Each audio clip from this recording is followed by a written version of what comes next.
negócio bem legal pra tu, hein? Ó, ó. O professor Adriano Ferrado, ele vem da Secretaria de ênfase em petróleo e gás. Quem está com esse barulho vai voltar para cá. Né, professor? Especialista em direito público, bacharel em ciências jurídicas e sociais. Ele vai falar sobre a importância do TCC e o uso correto da linguagem. Ok?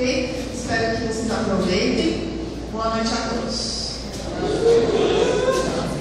Pessoal, boa noite. Obrigado pela presença de todos, do Amédio, do Cássio aqui e tudo mais. Então, o que acontece? Quando a gente começa a pensar em um TCC, a gente começa a construir uma ideia. E construir ideia nada mais, nada menos é do que eu simplesmente construir uma fórmula. Fórmula essa criada a partir do instante em simplesmente eu desenvolva a seguinte expressão: a comunicação é igual à objetividade mais eficiência.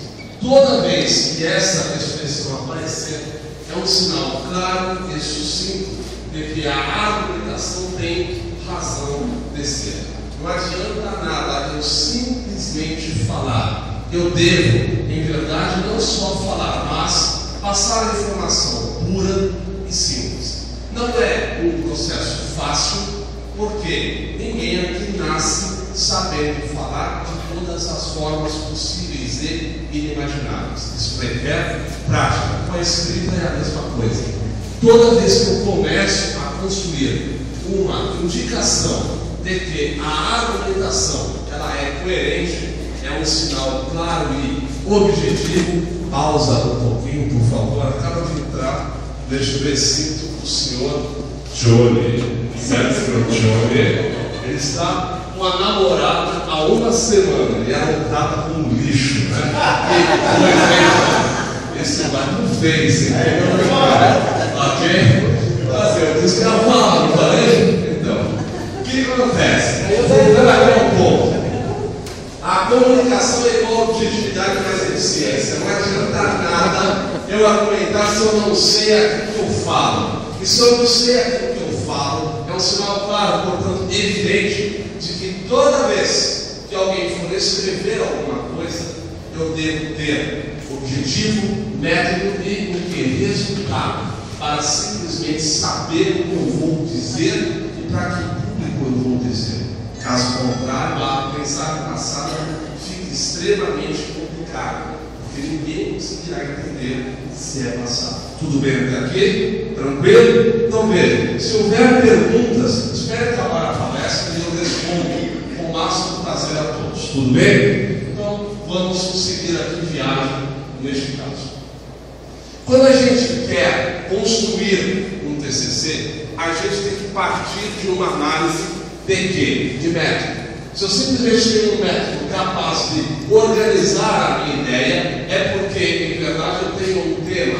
E temas aqui, neste caso, dizem o seguinte: olha, eu tenho interesse em algum dado, em alguma análise, em alguma construção daquela matéria. Exemplo, estatística, ou em petróleo e gás, em perfuração, então em logística. Eu simplesmente quero criar alguma coisa na área da logística inversa. Então eu simplesmente crio aqui temáticas, no caso, temas. Os temas, portanto, são aplicados e aplicáveis a todo o instante, a todo o momento. Neste caso, portanto, eu tenho aqui logística reversa, contabilidade pública ou, no caso próprio, petróleo e gás.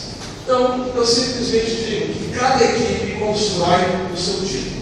Não adianta eu dar em sala de aula o que eu simplesmente quero passar. Eu quero que você fale disso, você fale disso. Não. Eu deixo livre para que todos possam escolher, para que todos possam construir aquela análise que veio primeiro. Veja, durante os 18 meses foram vistos, então, dados específicos das mais diversas áreas de cada curso, certo? Então cada um escolhe aquilo que vem melhor aprovado. Tudo bem? E aí eu tenho os títulos, que é onde começa a pegar um pouco para o TCC. Como que eu saio de um tema e começo a construir um título? Como que eu simplesmente passo a dizer que esse título é bom e aquele outro não é? Isso vai de cada equipe. Então, cada equipe mínimo 2, máximo de 5 integrantes para um TCC. Neste caso, portanto, eu simplesmente criei aqui títulos. Exemplo: logística e meio ambiente, utilizando as normas CISO como referência e competitividade na América Latina logística. O que eu fiz?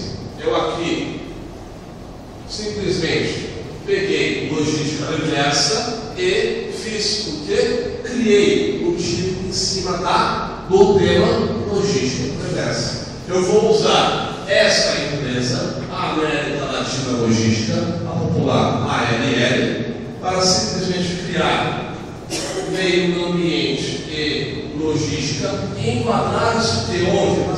Nas normas ISO. Eu simplesmente, portanto, começo a construir um título. E esse título é de cada equipe. Cada equipe deduz aquilo que quer falar. Então, a dedução deste caso aqui, ela é equiparada ao título que cada um irá criar. Tudo bem? No caso aqui, eu tenho também contabilidade pública e tecnologia, dinamizando o poder público.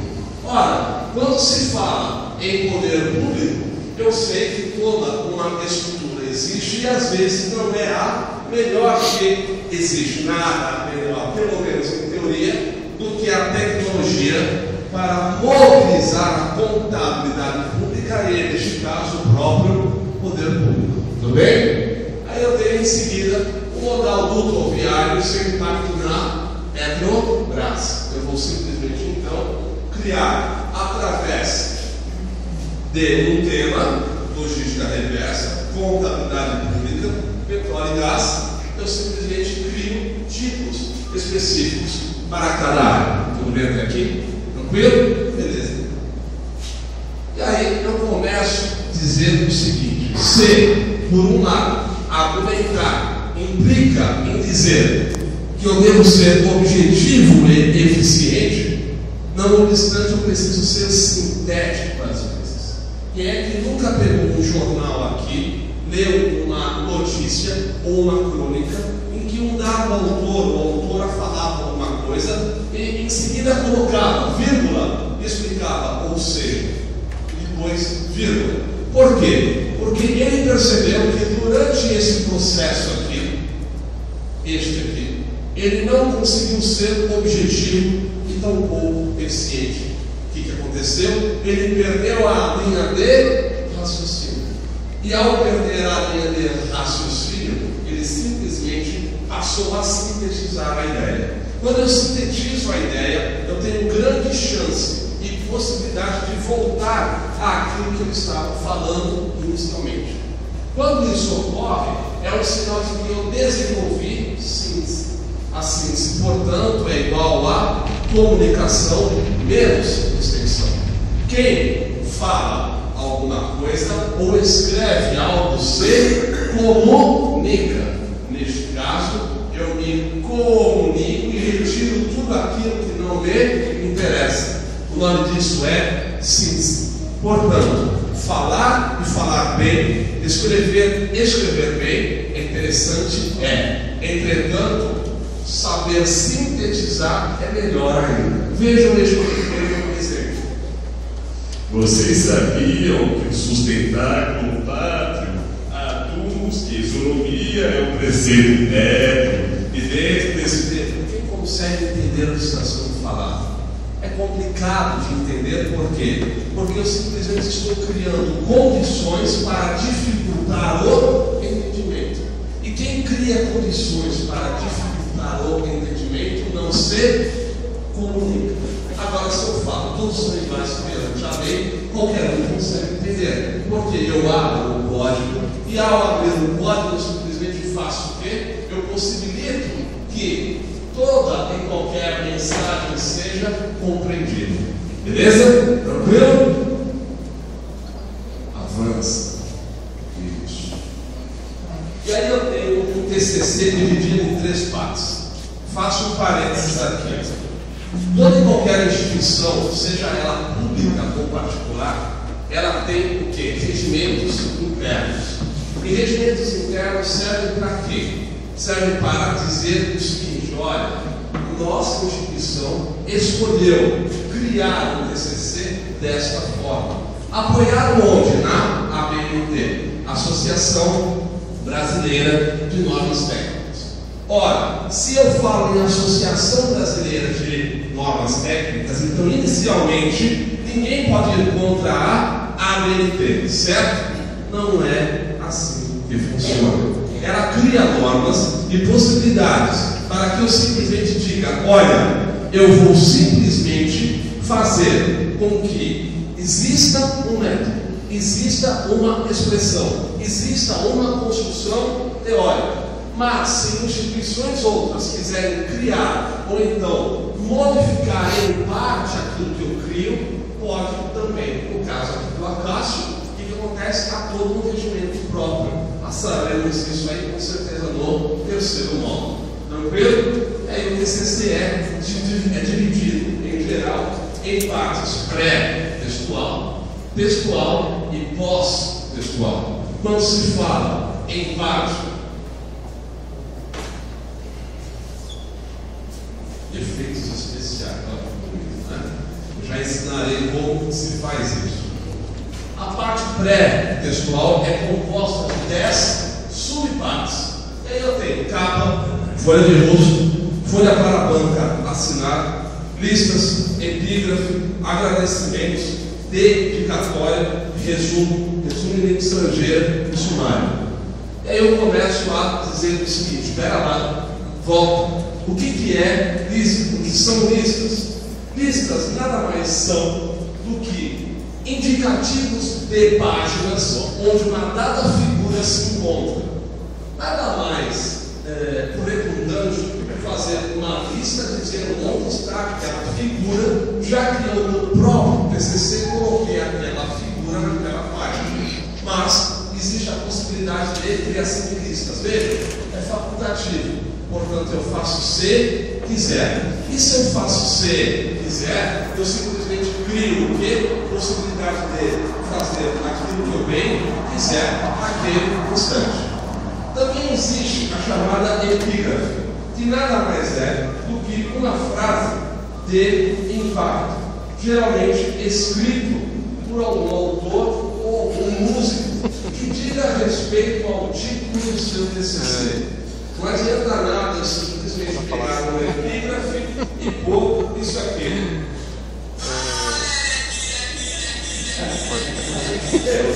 Tem a ver com o TCC? Não tem em gênero, nem em grau.